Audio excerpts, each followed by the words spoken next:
Holman Williams and Charlie Burley. A rivalry of two great black murderous row fighters. Now I have Holman Williams ranked number 1 and Charlie Burley number 2. Nothing to argue about, that's my opinion.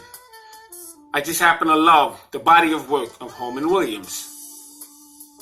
But there's no denying the skill set of Charlie Burley. This is Scrapbook Boxing. And I would like to discuss these two men's careers as well as their fight series. Right here on the Museum of the Forgotten Fisticuffs series.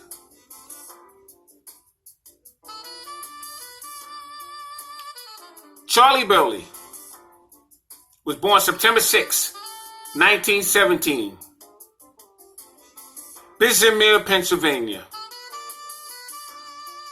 Now he would eventually reside in Pittsburgh, Pennsylvania. One of 11 children, the only boy. And he had his work cut out for him as a young man during that time.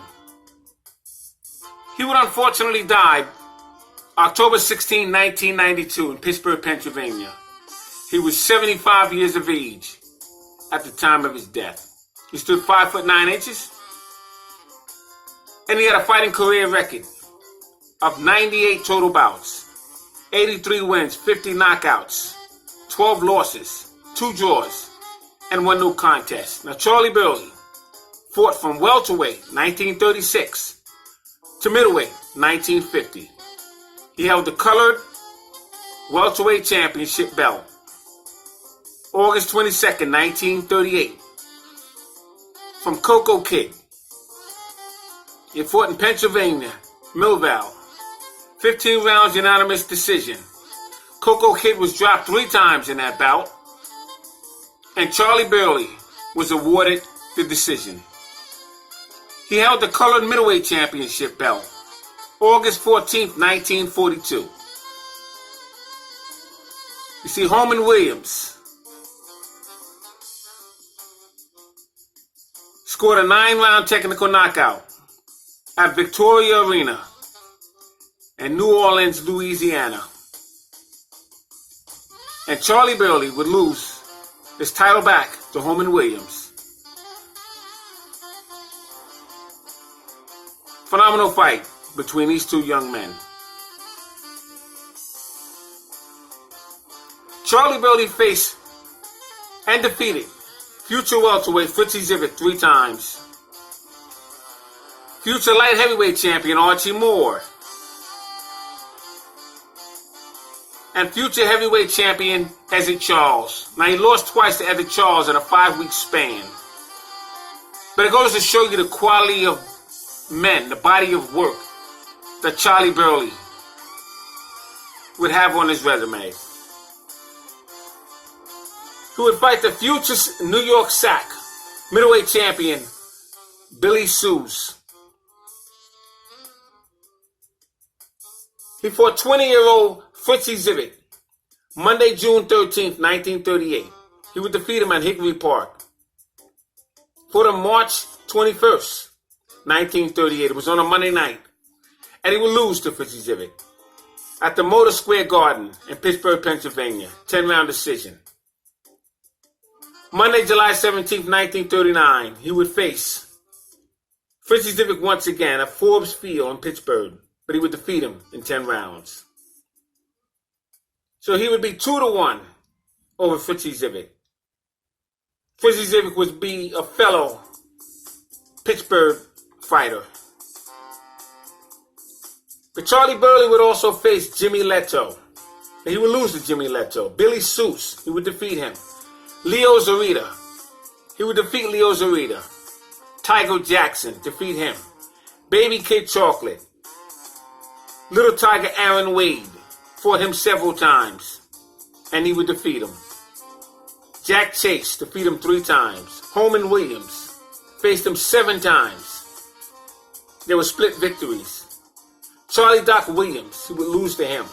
Burt Littell, he would win 1 and lose 1 to Burt Littell. Burt Littell was an outstanding middleweight murderous row fighter. Oakland Billy Smith He defeated him twice. Young Gene Buffalo, defeat him. Archie Moore, he would defeat him. Lloyd Marshall, he would lose to Lloyd Marshall. Ozzie Harris, they called him Ozzie Bulldog Harris. He would defeat him. He was out of Pittsburgh. Antonio Fernandez, he would defeat him. Otto Blackwell, defeat him. Now Charlie Burley would face Oakland Billy Smith in 1946. And that would be the only fight that you would find on Fight Films today of the great Charlie Burley. Oakland Billy Smith, fought out of Oakland, California. Fabulous fighter he was. Now A.J. Blackie Nelson was a former sparring partner for Charlie Burley, and he made a comparison. He said Roy Jones Jr. would be the closest recognizable figure in the ring to Charlie Burley. The only thing, Charlie Burley had a much better jab. Former Hall of Fame trainer Eddie Futch says that Charlie Burley was a complete fighter. Burley was ranked number 39 in the ring's list of 80 greatest fighters in the last 80 years. Burley was named the Ring Magazine's 100 Best Puncher. He was elected into the Boxing Hall of Fame in 1983 and the International Boxing Hall of Fame in 1992. Now, Holman Williams was born January 30th, 1915 in Pensacola, Florida. He died July 15th, 1967. He was 52 years of age at the time of his death. He died in Detroit, Michigan. Now, I did a profile on Holman Williams, and I told you that he burned up in a fire in a club. Sad story for Holman Williams. But he stood 5'10.5". He had a 71-inch reach. He had total bouts of 189 fights, 146 wins, 36 knockouts. He lost 31 fights. He was stopped 3 times, and he had 11 draws. Holman Williams was trained, and he fought on the mini fights of Joe Louis. He would train in Pumpkin Lakes with Joe Louis, and would fight on his undercards. Now, Holman Williams' handlers were Julian Black and Jack Blackburn.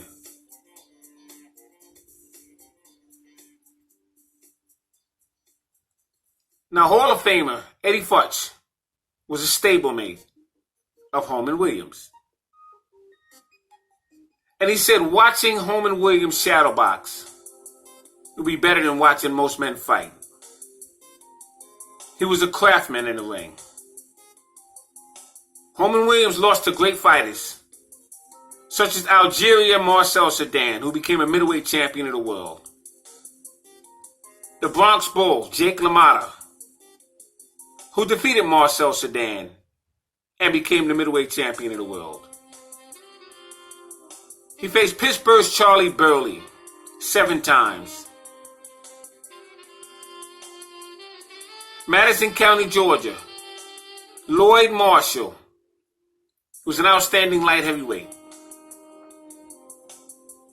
He would face Black Dynamite, Eddie Booker. St. Louis, Missouri, Archie Moore, who would become a light heavyweight champion in 1952. He faced Tommy Paul. He would defeat him in 10 rounds. Coco Kid, he would lose to him in 10 rounds. But he would face Coco Kid 9 times. Kid Tenero twice, and he would defeat him twice. Lorenzo Strickland. Steve Belois. Had a brother by the name of Mike Belois. Mike Belois would become champion.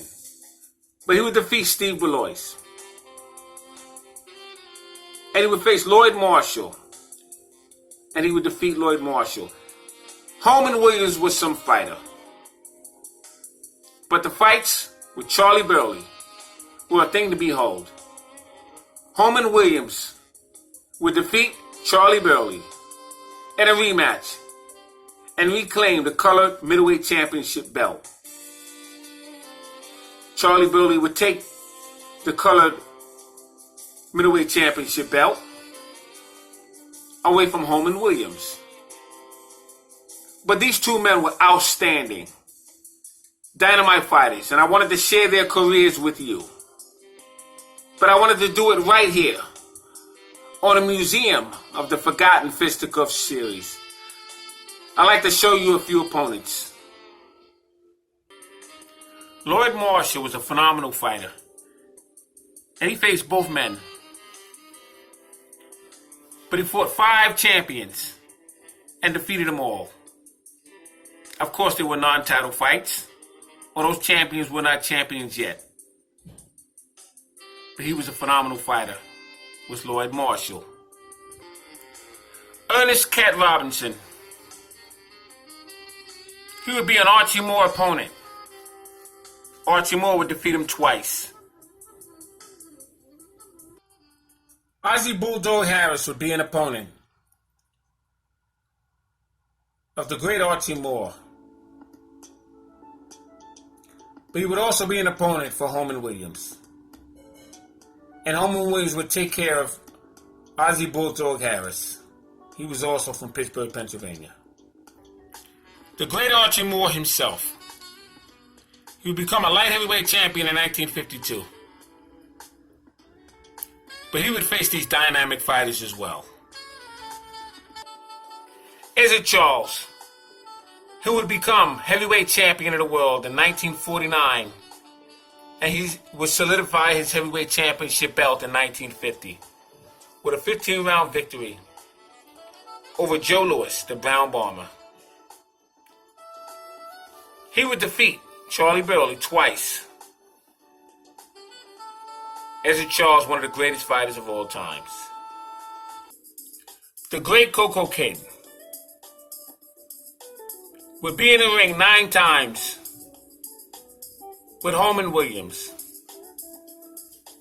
And he would lose his colored welterweight championship belt to Charlie Burley.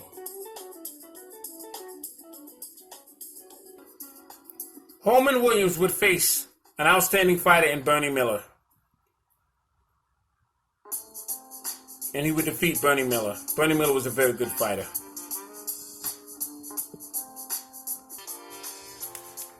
Salute to my subscribers. Salute to these dynamic fighters, Holman Williams and Charlie Burley. All great fights and all great fighters will never be forgotten on my channel. Thanks for hanging in there with me. Until next time, salute.